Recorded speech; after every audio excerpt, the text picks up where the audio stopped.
Hello everyone and welcome to my channel. I started this channel to discuss and review the latest episodes in a popular television series. However, as I am now waiting for the season premiere of Power to air on Stars, I've decided to do a little something different. And that is to compare and contrast the Game of Thrones HBO series to the book series A Song of Ice and Fire. Now, before I begin, I just want to let you guys know that I am by no means a Game of Thrones expert or a theorist, nor have I ever read any of George R.R. Martin's books. I'm just a regular fan who happens to absolutely love Game of Thrones, and I have an opinion to share.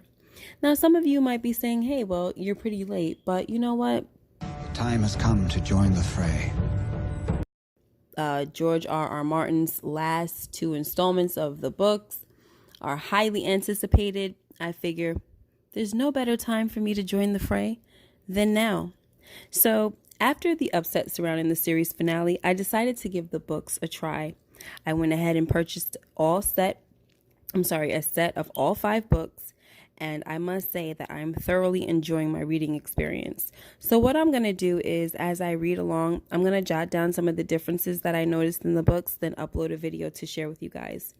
Another thing that I'm going to do is I'm actually going to read certain parts of the book. So if you guys enjoy stuff like that, then this is the place to be. So my first comparison that I like to talk about is the finding of the Direwolves.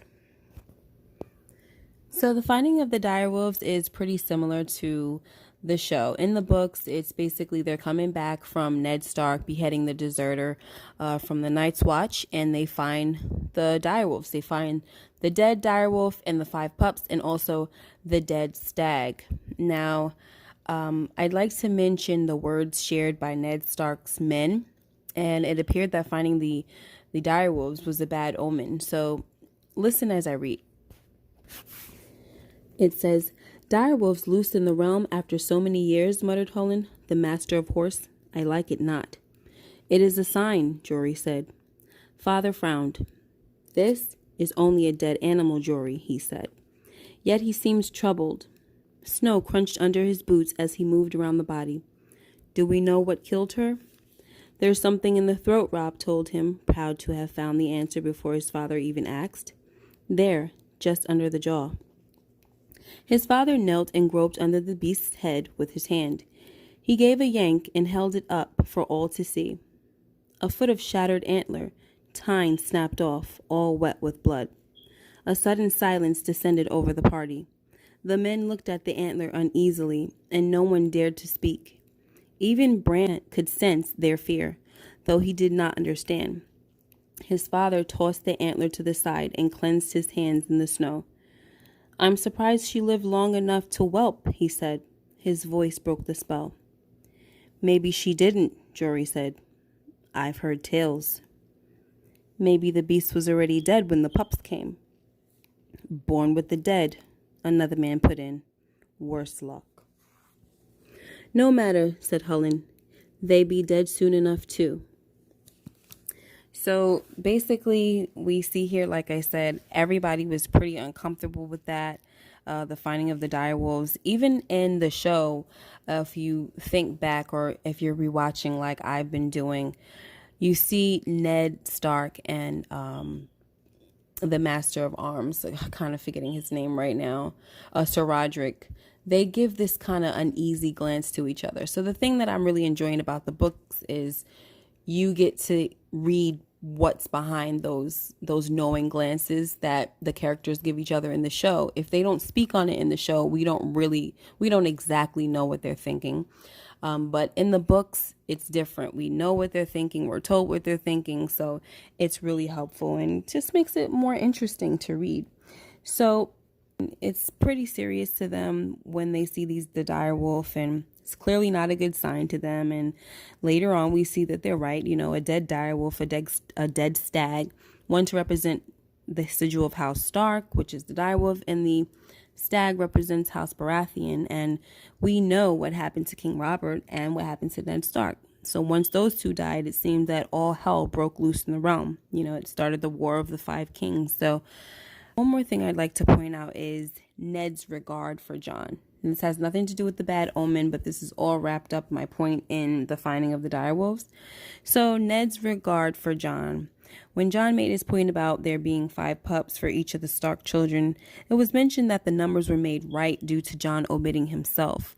This was a pretty selfless act because he included the girls and even Rickon, who was only 3, and we know he didn't need a direwolf. So, and also sidebar, guys, the Stark children in the books, they're not the same age as they are in the show. They're much younger in the books than they are on the show. So anyway, but so Rickon was 3, and I guess I know in the show he was 6. So we know he didn't need a direwolf at 3 years old. So Jon did something pretty honorable by basically saying that, you have 5 pups for the 5 trueborn Stark children. So, on page 19, Ned Stark says, "You want no pup for yourself, Jon?" he asks softly. And I like this part because it appears that, Ned didn't want Jon to feel left out. I mean, he probably already felt like, what is Rickon or one of my daughters, especially Sansa's prissy behind? What does she need with a direwolf? But I like the fact that it shows in the story, in the books, that Ned has more regard for Jon than it shows in the show. Because it's kind of like he's just pretty much there. That's what I got. But I like to see that he cares. And there's a lot of instances in the show where he's thinking about Jon as well. So you don't really get to see any type of caring or loving exchanges between Ned and Jon. I mean, you don't really get to see that with him or any of the boys. But it's nice to see that he considers Jon. Anyway, speaking of Ned considering Jon, let's move on to comparison number 2, in which we find Ned and Cat having a disagreement over Jon. So one night they were having a discussion about who will be going to King's Landing with Ned. And so Ned let Catelyn know that he planned on taking Sansa, Arya, and Bran. Then Maester Luwin steps in and he says, "So what about Jon? What's going to happen to him?" And so Ned was saying, I was hoping that Jon could stay here because him and Robb are close. So I'm going to read a little bit of that to you guys. Here's how that conversation went. "Jon must go," Cat said. "He and Robb are close," Ned said. "I had hoped—" "He cannot stay here," Catelyn said, cutting him off. "He is your son, not mine. I will not have him." It was hard, she knew, but no less the truth. Ned would do the boy no kindness by leaving him here at Winterfell. The look Ned gave her was anguished. "You know I cannot take him south. There will be no place for him at court. A boy with a bastard's name? You know what they will say of him. He will be shunned." Catelyn armored her heart against the mute appeal in her husband's eyes. "They say your friend Robert has fathered a dozen bastards himself. And none of them have ever been seen at court," Ned blazed. "The Lannister woman has seen to that. How can you be so damnably cruel, Catelyn? He is only a boy. His fury was on him. He might have said more and worse, but Maester Luwin cut in. "Another solution presents itself," he said, his voice quiet. "Your brother Benjen came to me about Jon a few days ago. It seems the boy aspires to take the black." Okay, so I'm going to stop there, guys. My camera is actually running out of space, so I'm going to continue this in another video. So just please make sure that you guys leave me comments. If you like what I'm doing here, let me know, and just comment down below. So this is it. Okay, comment, like, subscribe, and you guys have a good night, and stay tuned for the next video. Okay, bye-bye.